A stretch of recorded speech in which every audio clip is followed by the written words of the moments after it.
This is the Gerry Callahan Show.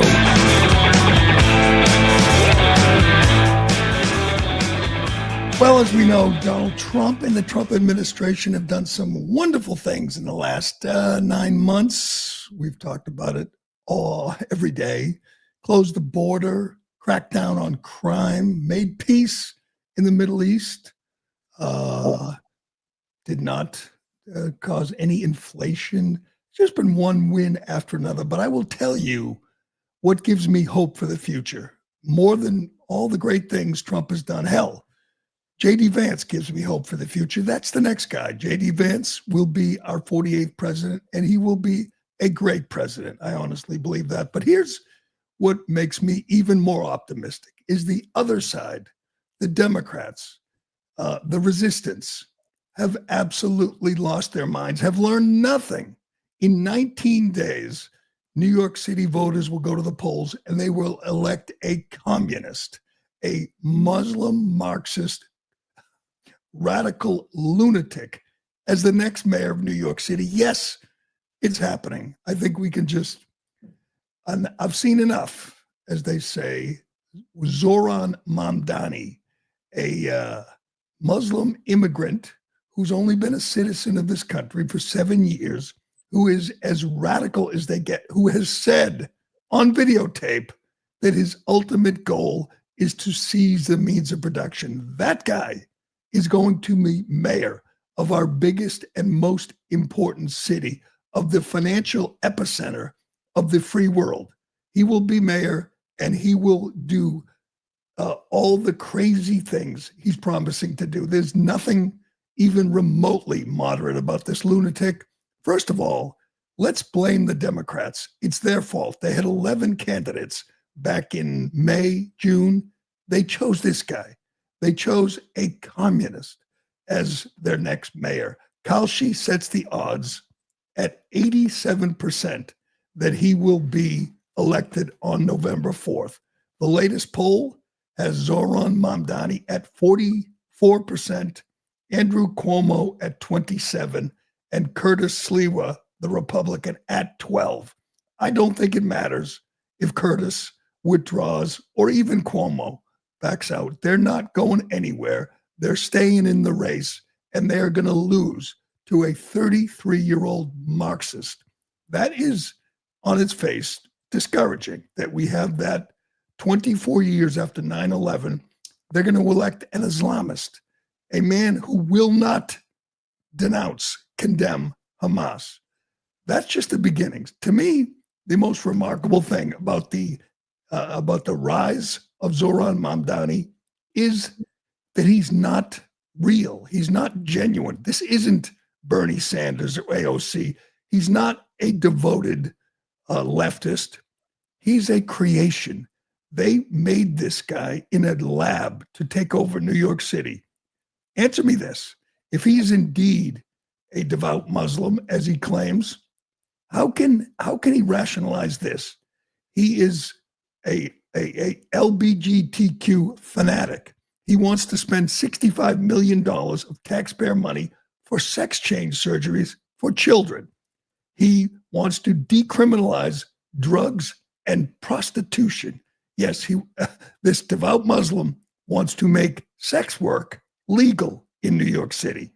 How do you reconcile those things? How can you be a Muslim, practicing Muslim, and support legalized sex work and LGBTQ rights? We know what they do to gay people in Muslim countries. We know they're not woke.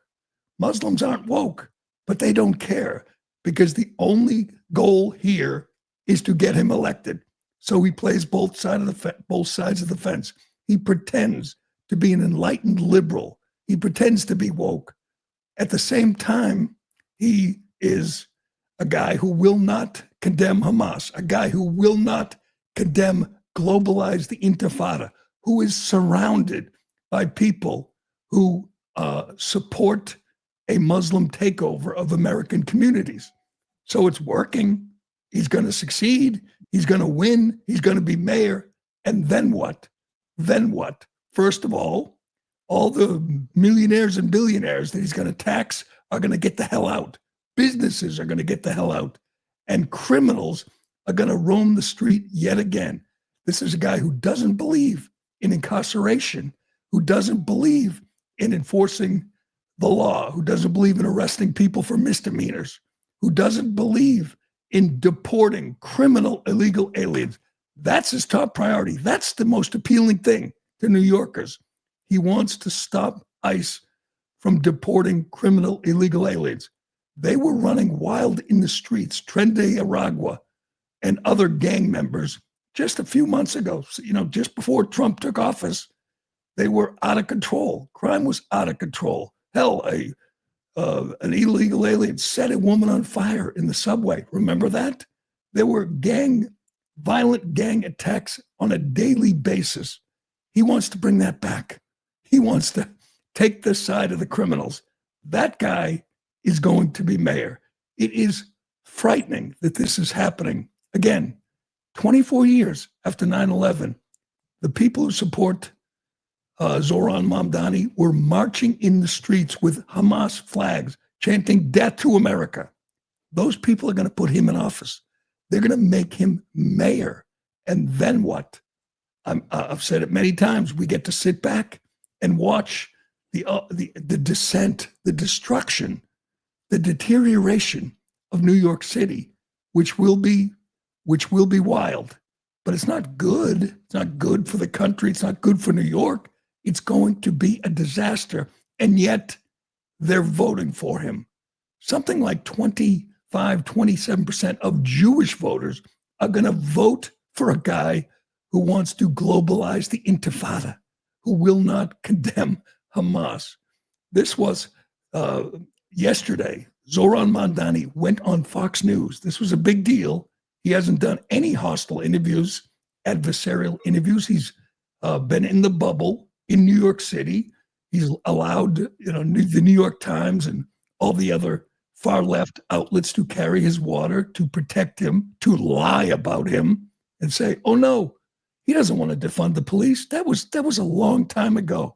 This is a guy who said the police, New York City Police, the NYPD, is racist and anti-queer, and the solution is to defund them and send social workers on 911 calls, to domestic violence calls, send social workers. How do you think that's going to work out? It's going to be a disaster, and they are voting for it. So he goes on with Martha McCallum, who did an okay job, didn't press him hard enough for me, but that's why he went on with her. He didn't really want to face the tough questions. He wants to be loved. He wants to be allowed to do that, to do both sides of the fence, to pretend to be the enlightened liberal at the same time. He is a Muslim who hates Israel, who promised when Netanyahu came to New York City, he was going to arrest him, who thinks we should abide by the international court and arrest war criminal Benjamin Netanyahu in New York City. That's who a quarter of of Jewish voters are supporting.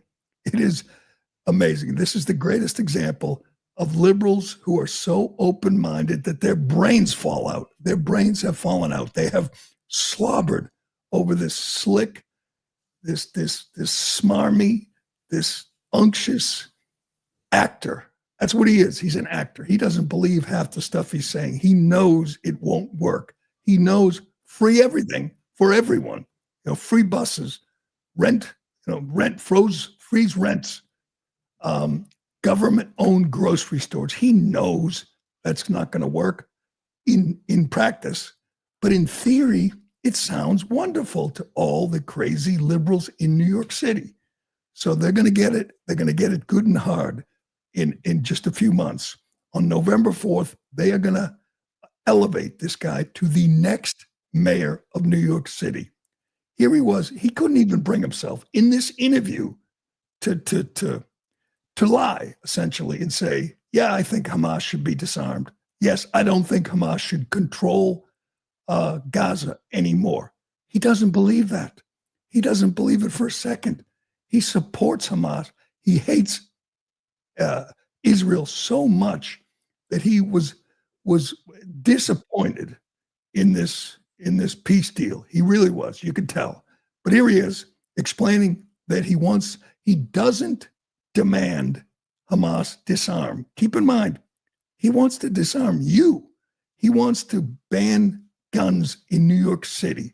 He wants to deny people their Second Amendment right in New York, and he will. He'll do everything he can to stop them. Hell, it's nearly impossible now to get a permit to carry in New York City. It will be impossible under him. So you can't have a gun, but Hamas, they can. Listen to this answer. Affordable for each and every New Yorker. But okay, I want to get to that, absolutely. But do you believe that Hamas should lay down their weapons and leave the leadership in Gaza? I believe that any future here in New York City is one that we have to make sure that's affordable for all. And as it pertains to Israel and Palestine, that we have to ensure that there is peace. And that is the future that we have to fight for. But you won't say that Hamas should lay down their arms and give up leadership in Gaza. I don't really have opinions about the future of Hamas and Israel beyond the question of justice and safety and the fact that anything has to abide by international law. And that applies to Hamas, that applies to the Israeli military, applies to anyone you could ask me about. Okay. One last thought on that. You have said that you would arrest Netanyahu if he came to the United States. He does not have an opinion, he says, on whether Hamas should disarm and leave Gaza and not have a role in the leadership of Gaza. Oh, I don't have an opinion on that. Oh, God. Yes, you do. You have an opinion on that. You don't want Hamas to disarm. You don't want them to disband. You were rooting for them for the last 2 years, and you're disappointed that they have lost and Israel won. It It upsets you. You can't stand it. He is an anti-Semite. It's clear. He is at heart an Islamist. And it doesn't seem to matter to New Yorkers because he promised to make life more affordable. Do you really think he's going to pull that off? Do you honestly believe that? It is amazing how easily Democrats, liberals get sucked in by packaging, by this slick, articulate actor who reads a script, who smiles at the camera, who looks good. And they say, yeah, I want life to be more affordable. Well, get ready. You know what's going to happen? Life is not going to be more affordable. Life is not going to be better. Crime is going to be worse. Subways are going to be more dangerous. Criminals are going to walk out of court without going to prison because he doesn't believe in incarceration. This is going to be an experiment, and it is going to fail spectacularly in New York City. He can handle this. He's not stupid. He's radical. He hates this country. It is remarkable that you have an immigrant comes from Uganda and starts talking about gay rights. They don't have rights where he comes from in the country that he loves, Uganda. They don't have rights. He doesn't think they should have rights here, but he knows he can't get elected if he's honest, if he tells you what he honestly feels about the LGBT community. Do you really think a devout Muslim believes in spending taxpayer money on sex changes for children? Do you think a lot of imams in the mosques in New York City believe in legalizing sex work, legalizing drugs, and marching in gay pride parades with drag queens like he does? Think they actually believe that, or are they just doing it to get elected? It's so clear that he's a phony above all else, but he's also dangerous.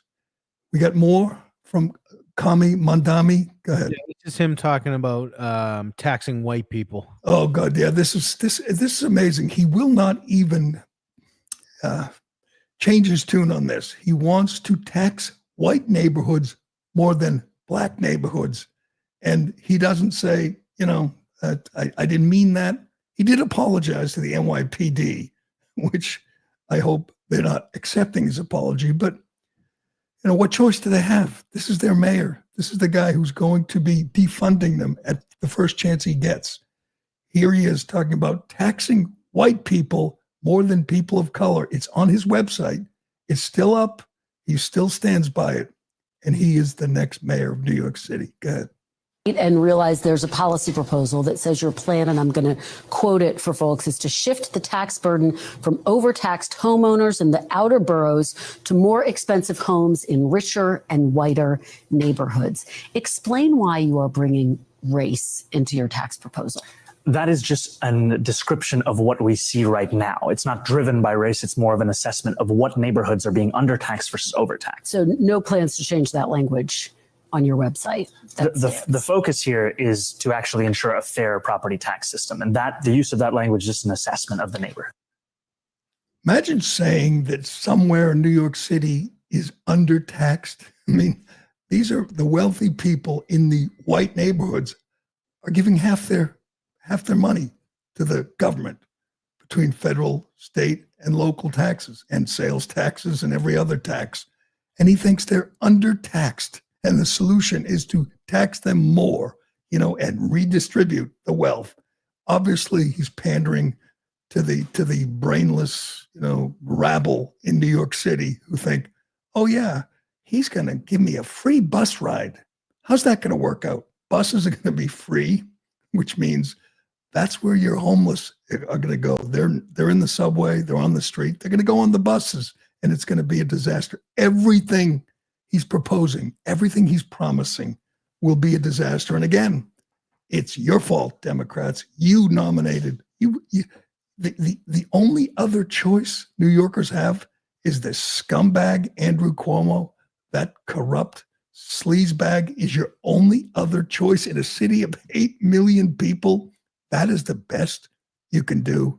It really is a reflection on Democrats and who they think should be their standard bearer going forward, which brings us to last night's commie town hall on CNN. If you missed this, and I'm sure you did, Caitlin Collins, man-faced Caitlin, hosted a town hall to talk about the shutdown and other issues with the two biggest stars in the Democrat Party. Many people think this is the ticket, 2028, and all I can say is, please, God, make it happen.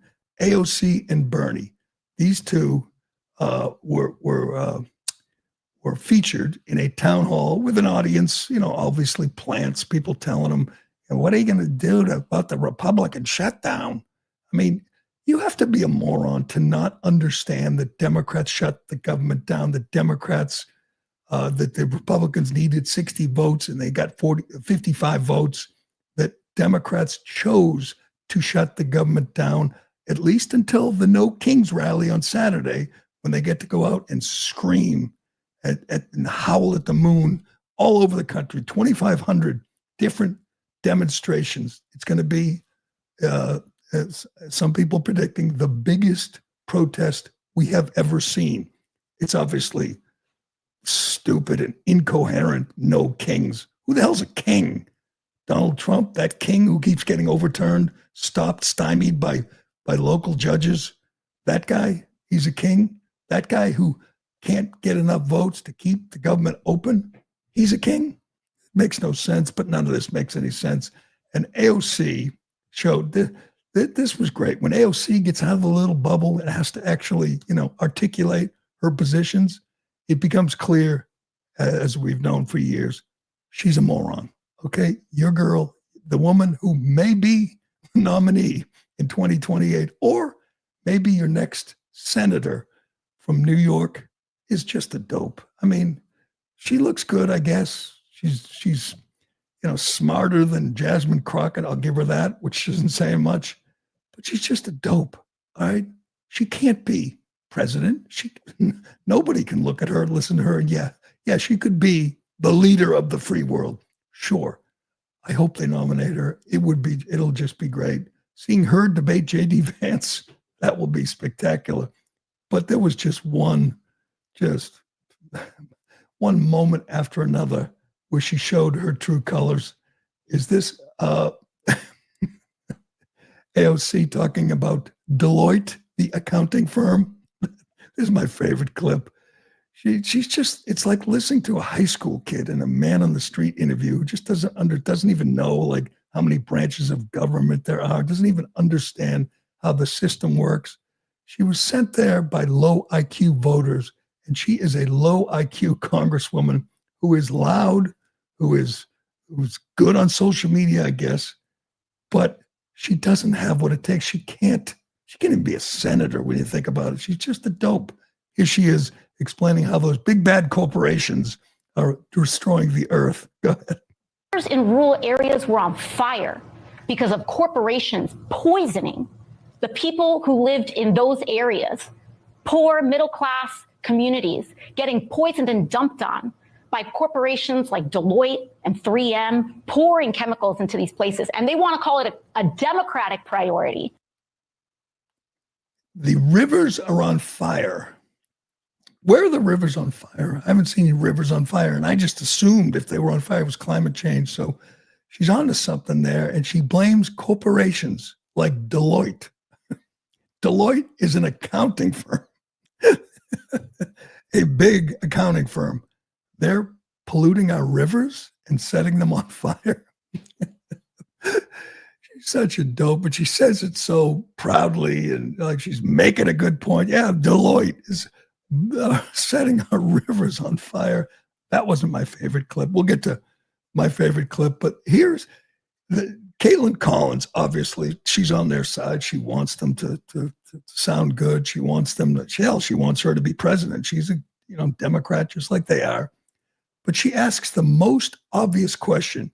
The shutdown, we believe, was driven by Chuck Schumer. Why? Because he's afraid of his left flank. He's afraid of AOC and the squad. They are driving the agenda. That is quite clear. They want this. They want a shutdown. They want a massive demonstration. They want to scream. They want to stop Trump. They want to perform for their audience. Show us how you fight for us. which includes shutting down the government and holding signs on Saturday about how Trump's a Nazi and all that. That's what they want. That's what they're going to get. It is clear that AOC, more than anyone else, drove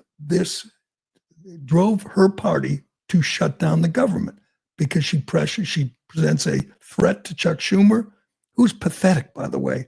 He doesn't even run for 3 more years, and he's going to be whatever he's going to be, 77 or something.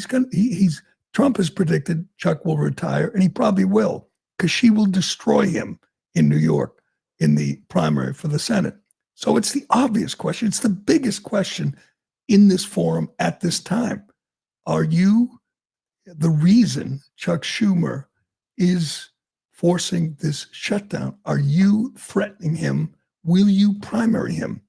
And these two, obviously, they live in a bubble. They aren't used to tough questions or good questions or relevant questions. They just want to talk about healthcare for all and evil corporations and our healthcare crisis. They can't handle this simple, obvious, relevant, important question. Are you going to challenge Chuck Schumer? Listen to this. But are you saying that Senator Schumer should not be worried about a primary challenge from you? I mean, All right.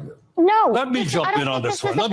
This is what we're talking about. That's exactly what we're talking about. This is what we're You have talking a country that is falling apart. We have a housing crisis, a healthcare crisis, an education crisis, massive income and wealth inequality, a corrupt campaign finance system, and the media says, "Oh, you're going to run? What are you going to run for?" Nobody cares. So one more time. Nobody cares. It's the House Speaker and President Trump and the Vice President saying it. All right. Pardon? Well, of course, they're saying it to deflect attention away from the real issue. Exactly. And here, let me tell you what the real issue is. Let's see if CNN talks about it. We're living in the richest country in the history of the world, right?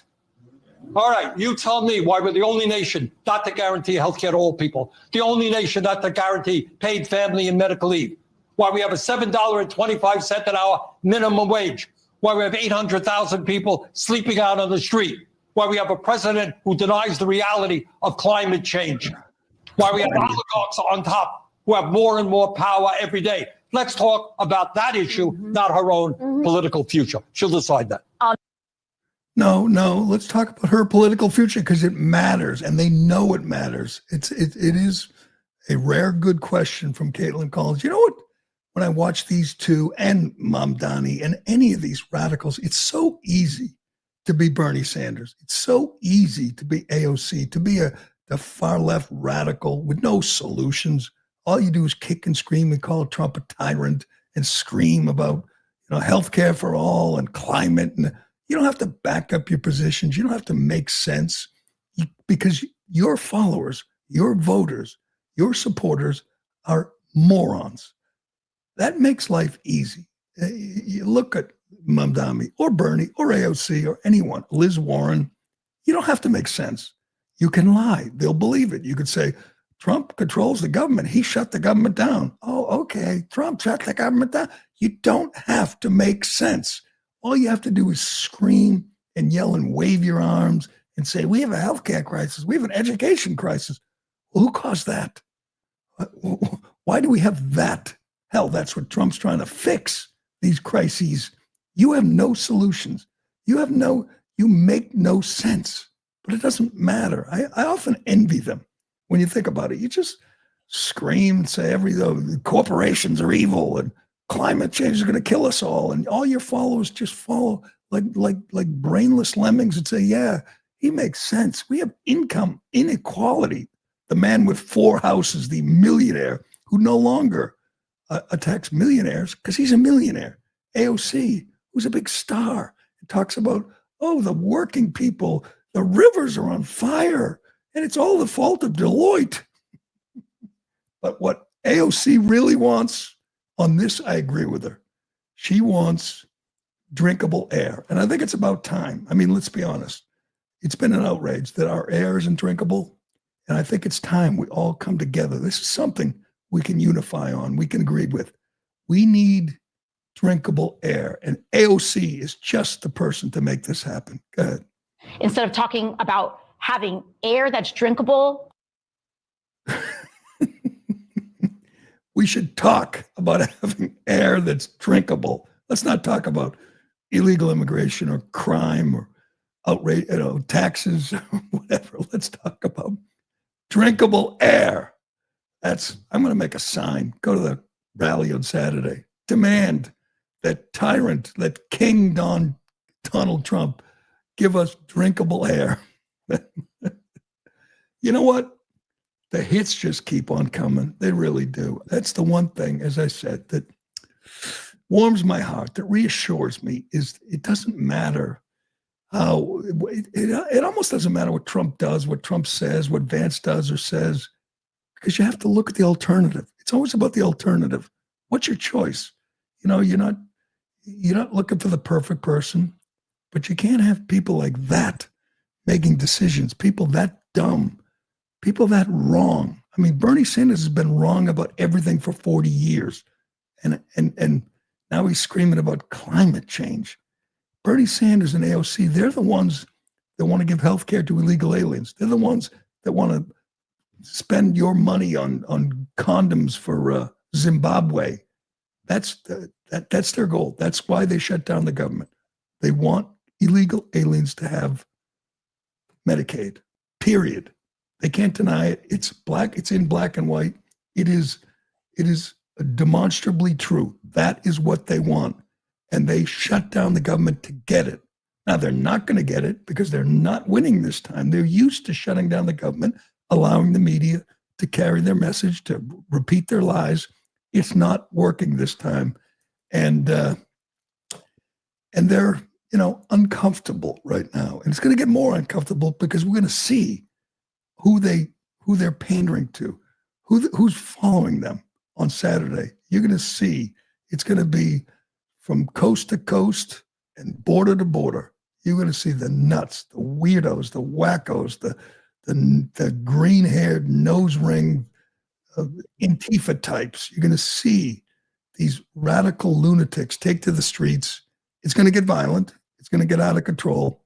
They're the ones that AOC and Bernie and Liz and Mamdani, they're the ones they're talking to. They're the ones they're pandering to. I don't think Saturday's protests are going to work out the way they think they are. And you know what? People are paying attention. I think they're paying attention. They see what Trump is doing and why he's doing it. He's doing what he can, what judges will allow to make the country safer. And I think violent crime, the crime problem we have is pretty obvious to people. And it's not hard to understand. It's not, tax policy or tariffs. It's pretty easy. You look at what happened in Washington, D.C., where it was the murder capital of the country. Trump changed everything, cleaned up the city, stopped the carjackings, stopped the murder, protected the lives of young black people. And Kash Patel, in a press conference yesterday, laid it out, and it was eye-opening. What they have done in 8-9 months, just mind-blowing. And you look at this and you say, you have a problem with this? I mean, Trump's a king, a tyrant, he's out of all that. Okay, Democrats, all right, AOC, Mamdani, Liz, whoever, Stephanopoulos or Caitlin Collins, all the people working overtime to stop Trump. You have a problem with this? You don't want this. You don't want violent criminals arrested, taken off the street. You don't want guns taken off the street. You don't want missing children found, saved, because that's what Kash Patel and the FBI and Pam Bondi and the DOJ are doing. Maybe you're pissed that we don't have the Epstein files. I'd like to see the Epstein files, but meanwhile, they're arresting hardened criminals and making the streets safer. They're doing it in D.C., they're doing it in Memphis, and they will soon be doing it in Chicago and hopefully many, many other cities, because that's what the people want. That's what people who live there, the victims, want. And we know Democrats don't give a damn about victims. Here's Kash Patel just running through the numbers. And I understand you're not going to get a lot of coverage of this in the mainstream media. Democrats are not going to talk about it. But I would love to ask, you have a problem with this, AOC? You have a problem with this? Liz Warren, Chuck Schumer, Hakeem Jeffries? You hate him. You hate Kash Patel. You hate Pam Bondi. You hate Trump. Do you hate this? Arresting violent criminals, getting them off the street? Check this out. General and the Deputy Attorney General to start making arrests and bring prosecutions and safeguard our cities. And you said it, this is just the beginning. In just 7 months, I hope the media takes a look at every one of these charts, because these are the best numbers for fighting crime in U.S. history, and it's only 7 months in. And to do that, our vehicle to do it of choice was Operation Summer Heat, which the FBI architected to go after violent criminals. And in just a 3-month span, you had 8,700 arrests of violent criminals. You had 2,200 firearms seized off the streets permanently to safeguard our communities. You had 421 kilograms of fentanyl seized. Just to put that in perspective, that's enough to kill 55 million Americans alone. You had 45,000 kilograms of cocaine seized. And thanks to our Department of Justice partners, you had 2,100 indictments in 3 months from June to September alone. Mr. President, that in and of itself would be historic for a 4-year presidency. You did that in 7 months because you let good cops be cops, and you partnered us with the right people, the Department of Justice, to put the handcuffs on and bring them to court and put them in prison. And if that weren't enough, when you look at the year, for the entire 7-month period that we're talking about here, if you look at the past 4 years of the Biden administration, 16,000, 17,000, 15,000, 15,000. That's the number of arrests year over year of violent felons in this country for the Biden administration. Mr. President, in 7 months, you have 28,600 arrests of violent felons in just 7 months alone, because of your leadership and the dedication of the men and women at the FBI who want to go out there and do the job they were prevented from doing because that department used to be weaponized and politicized. And this is what happens when you take out the fangs of weaponization. This number is historic by every metric. 28,000 people have been arrested, violent felons alone. And then when you go over there and look at some of these charts, if you don't mind, I'll just hop over here. 28,000 violent felons. Now, we know that like 1% of the people in these cities commit like most of the crimes. You get 28,000 violent felons off the street. I don't know. Sounds like a pretty good thing to me. You protect, you save missing children. Sounds pretty good. You get fentanyl off the street. That's pretty good. And you won't hear a single Democrat say, you know what, that's good. Our city is much, much safer. Hell, they're just the opposite. They're fighting him at every turn. Hell, Pritzker's threatening to arrest ICE agents who want to do that in his city, arrest violent criminals and get guns and drugs off the street. That, I would say, is a winning issue. And that is what Democrats are fighting. And you won't see a better example of the problem in one case, one judge, one decision, than what happened in D.C. yesterday. This is just infuriating. This is why we have a violent crime problem in blue cities. A judge named Kendra Briggs, the case of the two attackers who beat Big Balls, Ed Korenstein, the Doge guy, a few months back, beaten bloody on the streets of D.C. trying to protect his girlfriend from a gang of 10 or 12 criminals. So we talked about it. We saw the pictures, the video. They broke his nose. They gave him a concussion. They tried to carjack his girlfriend. He protected her. He's just a little guy. He's like 20 years old. And they pummeled him. A gang of at least 10 criminals beat him bloody. 2 of them were caught. 2 of them, they're both 15 years old. One's a boy, one's a girl. That is the biggest problem they had in D.C. Young, violent criminals, young, violent gangbangers, carjackers, killers. That was the problem until a few months ago when Trump sent in the federal forces. That was a major problem in D.C., and we saw it with this kid, Big Balls, getting beaten. Well, they arrested 2 of the 10. That's it, 2 of the 10. And they went before Judge Kendra Briggs. And what did Kendra Briggs do? A Biden appointee. She let them walk. Again, did anyone ever think you could beat someone, give him a concussion, a bloody nose, attempt to carjack his girlfriend, and walk out of court? It doesn't seem possible, at least in this current climate where we're trying to stop this, trying to stop violent criminals. This judge said her job was to rehabilitate, not punish. So she let these two, the boy got 12 months probation, the girl 9 months. 9 months probation for beating the hell out of a guy on the streets of DC. And this Biden judge, this right out of central casting, said her job is to rehabilitate. I'm sorry, I thought your job was to protect the public.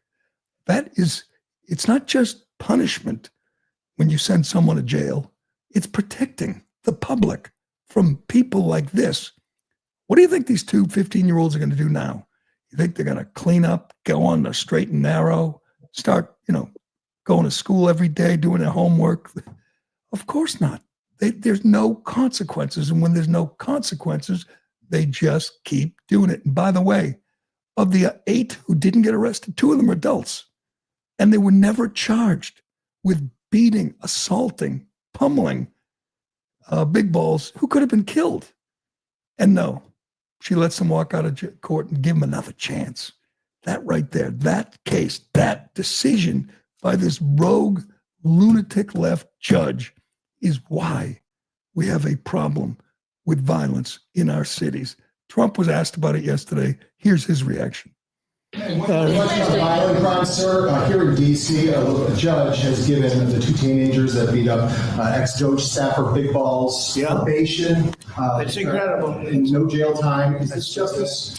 Jeanine Pirro is doing a fantastic job, and she is beside herself because you have these radical left judges that they beat the hell out of this guy. And there was many people against this one guy who was really trying to protect his girlfriend. He didn't want his hooded over the door but they really beat him up badly. That just happened, right? Yes. Wow, that's terrible. I think the judge should be ashamed of himself. That's a big problem. They can do their job and then they go into a court and the people are protected by these, I don't know where they come from. Where do these people come from? Where do the judges come from? I want to compliment on behalf of Pam and Todd and all of us because, Cash, I think that Jeanine has done a fantastic job. And the case I heard was like flawless. It's a flawless case. It is. Everything. And then a judge gives them a little probation. And they must just laugh. They walk out of court and laugh. Oh, good. I get to go. And where are those 2 15-year-olds going to be tomorrow at 3 a.m.? They're going to be on the street because there's no price to pay.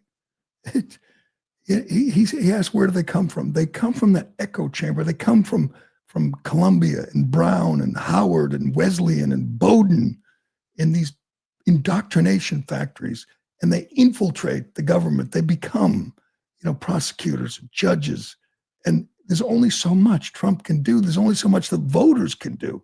We have these people entrenched like ticks in the government, and when they get the chance, they free violent criminals to hurt, to kill again.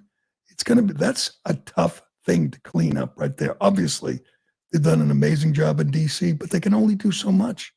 You still put the criminals in front of a judge who says, you know what? I'm not here to punish. I'm not here to hurt you. You can go now. Just promise. As the police chief in Cincinnati said, just promise to behave. Could you do that for me? Behave. Just remarkable. Poor big balls.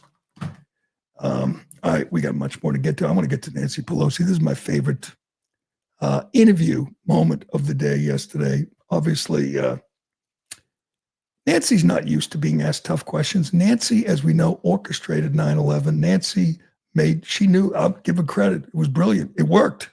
It worked. Hell, she got Trump impeached. Probably affected the election. That changed the whole country. But Nancy Pelosi, hopefully we will get the truth before she leaves this mortal coil. We'll get the truth that she denied National Guard support, help on January 6th because we wouldn't want to ruin it. The plan was chaos, violence. It worked. These dummies in the MAGA hats fell right into the trap. But Nancy was asked yesterday about denying National Guard troops to the scene, to the Capitol on January 6th, and she didn't have the best answer, I would say. She knows that eventually, it might take years, we will know the truth. Eventually, we will understand that it was all a setup, brilliantly, diabolically orchestrated by the Speaker of the House. Here she is being asked about her role on January 6th. Look how she handles it. This is so typical of a Democrat. She's not used to this. I mean, if this is Trump, he expects these kind of gotcha questions, or if this is any Republican. But Democrats are so used to the media corps outside the Capitol just being on their team and helping them and never asking tough questions. But here's a tough question, and here's how Nancy handled it. Congresswoman Pelosi, are you at all concerned that the new January 6th committee will find you liable for that day? Are you at all concerned about the new January 6th committee finding you liable for that day? Why did you refuse the National Guard on January 6th? Shut up. I did not refuse the National Guard. The president didn't send it. Why are you coming here with Republican talking points as if you're a serious journalist? The American people want to know. We still have questions. Thank you. Shut up, says the former Speaker of the House. She is on video on her daughter's own documentary saying she screwed up, she's responsible. In a brief moment of honesty, she admitted her role. And now she's a little uncomfortable knowing that there may be, hopefully there will be, a new January 6th committee where these people are put under oath and asked about this. It didn't take long, though, for someone to set her straight. Chief Stephen Son, former chief of the Capitol Police, a guy that mainstream media doesn't want you to hear from. They would like this guy to go away. And after that interview, Stephen Son immediately tweets, Speaker Pelosi, ma'am, let me help refresh your memory. It was your Sergeant at Arms who repeatedly denied my multiple requests for National Guard assistance before and on January 6th. Even on Jan 6th, your Sergeant at Arms denied my urgent request for over 70 minutes while he was, quote, running it up the chain for your approval. The Pentagon offered National Guard assistance, but I had to decline because your Sergeant at Arms would not grant me the legal authority as required under federal law. She knows that. She knows that. She knows they got her. She knows the truth is going to come out. She knows the whole thing was a setup. She knows there were hundreds of FBI agents and assets in the crowd. And again, I'll give her credit. As political stunts go, this was a beauty, man. It worked. But it's unraveling now. It's coming apart. And there will be nothing better than watching her and Liz Cheney and Adam Kinzinger and Benny Thompson. I don't care if they got a pardon from the auto pen.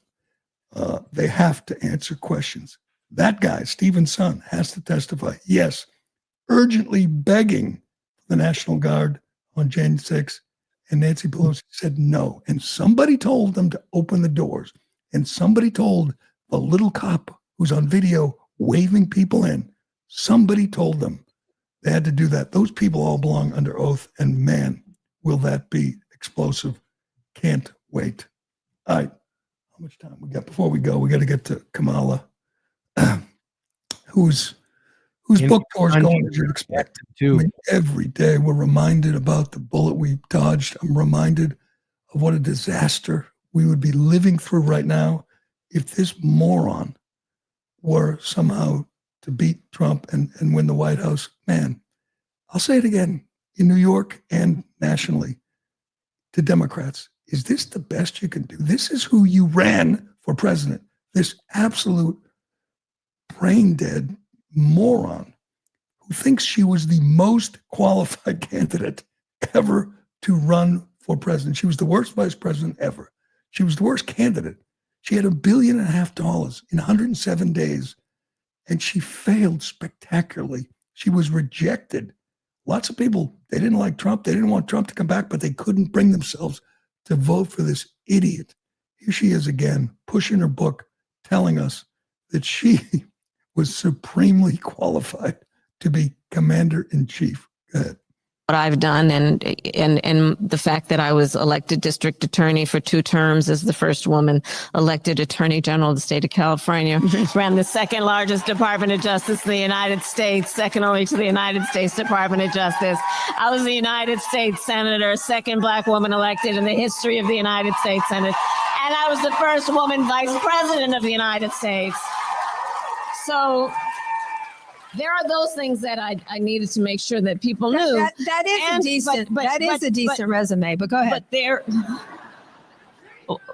Well, some people have actually said I was the most qualified candidate ever to run for president. I like the some people say. Very nice, but go ahead. Yeah, some people say. Speaking fact. Nobody says that. Nobody says that. You know what this is? And it's happening daily. It's just the implosion, the utter unraveling of DEI. I mean, you have these DEI people like her, like Ketanji Brown Jackson, who are just failing spectacularly. Every qualification she listed was because of DEI. Hell, I mean, every office she held, she was chosen by Biden because she's a Black woman. He said it. And she was awful at the job. She was a disaster. She was a disaster as a candidate. They couldn't shove her aside and put someone else in there because you couldn't do that to a woman of color. And they didn't, and they're paying the price. And you're seeing it everywhere. Honest to God, it's hard to pinpoint the worst DEI hire of the Biden-Obama years. They're all, for the most part, they're all awful. She's probably the worst. Karine Jean-Pierre was pretty bad. But you know who's really, before we go, we got to get to this because this person was chosen, as Biden made clear, because she's a Black woman and wanted to be the first Black woman on the Supreme Court. And I'll ask again, is this the best you could do? There isn't someone else out there who is, I don't know, smart enough to do the job? Ketanji Brown Jackson is just not fit, qualified for this job. I don't care what color she is. I don't care about her political ideology. When you listen to these cases before the Supreme Court, you can't watch them, but you can listen. She's a dummy, and she doesn't quite grasp her role as, interpreting the Constitution. She thinks she's a legislator. She thinks she's a politician, and she's going to be on the bench for, 30, 40 more years. That is scary. Here she is hearing this case yesterday about redistricting, the practice of making congressional district based on race. She's going to lose. It's going to be great. It should be thrown out. We should stop making everything about race, which essentially disarms the Democrat Party because everything they do and say is about race. But I'm not sure she meant to do this, but she did. She compared Black voters to disabled people. Yes, that's why they need their own districts, because they're disabled when they go to vote. This was an amazing moment in Supreme Court history. Listen to this person. Whether the person who built the building or the person who owned the building intended for them to be exclusionary, that's irrelevant. Congress said the facilities have to be made equally open to people with disabilities if readily possible. I guess I don't understand why that's not what's happening here. The idea in Section 2 is that we are responding to current day manifestations of past and present decisions that disadvantage minorities and make it so that they don't have equal access to the voting system, right? They're disabled. In fact, we use the word disable in Milligan. We say that's a way in which you see that these processes are not equally open. They're disabled. She's talking about Black voters. What? I guess whatever it takes. I think they're going to lose this case. That'll be great. That'll mean more House seats for Republicans. But you can't make districts, which they've done, based on race. Simple. I mean, we're done with that. Okay, we're done with the identity politics. We're done with race-based everything. They're losing that fight just like they're losing all these other fights. And it's a great thing for this country. But what a dope. What a dope. And she's not going anywhere. She's going to be there for decades more. But I guess, that was all that mattered when Joe Biden had a chance to pick a Supreme Court justice. All that mattered. Skin color, sex, immutable characteristics. Hopefully that will be a relic. It'll be in the dustbin of history at some point because it's just not the American way. It really isn't. We're going back to merit. Thank God. But, all right. That will do it for today. I'm gearing up to show up at the No Kings rally Saturday. Can't wait.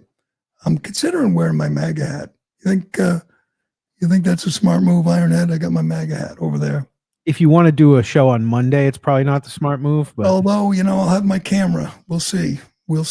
But, I've never mentioned this. J.B. Pritzker, financials. He made $10 million last year. This Nepo baby, this bloated Nepo baby, including $1.4 million in gambling wins. $1.4 million. This tub of goo made gambling. I guess that's what you can do. $4.2 million in capital gains, $3.9 million in ordinary dividends, and $1.425 million in gambling wins. What the hell does he do? I picture him at the slots, sitting there with like a big plate of chicken fingers and a white Russian playing slots all night. And he's pretty good at it. I'll give him that. 100% drinks White Russians. That's accurate. 1.4 million in gambling wins. What does that mean he lost? How much do you think he lost? He had wins. His spokesman said he had winnings and losses from a casino in Las Vegas, but didn't name his game of chance or where he beat the house. So we'll just have to. That sounds like laundering. Yeah. $10 million a year for this slob. That is amazing. All right. That'll do it. Thanks for watching. Thanks for listening. I'm Gerry Callahan. This is The Callahan Show, and we will do it again tomorrow. He is married to a woman of Indian descent. Yes. He has mixed race children. Yes. So to all of the MAGA voters out there, if this man will not defend his wife and will not defend his kids, do you think he gives a crap about you or anything to do with you?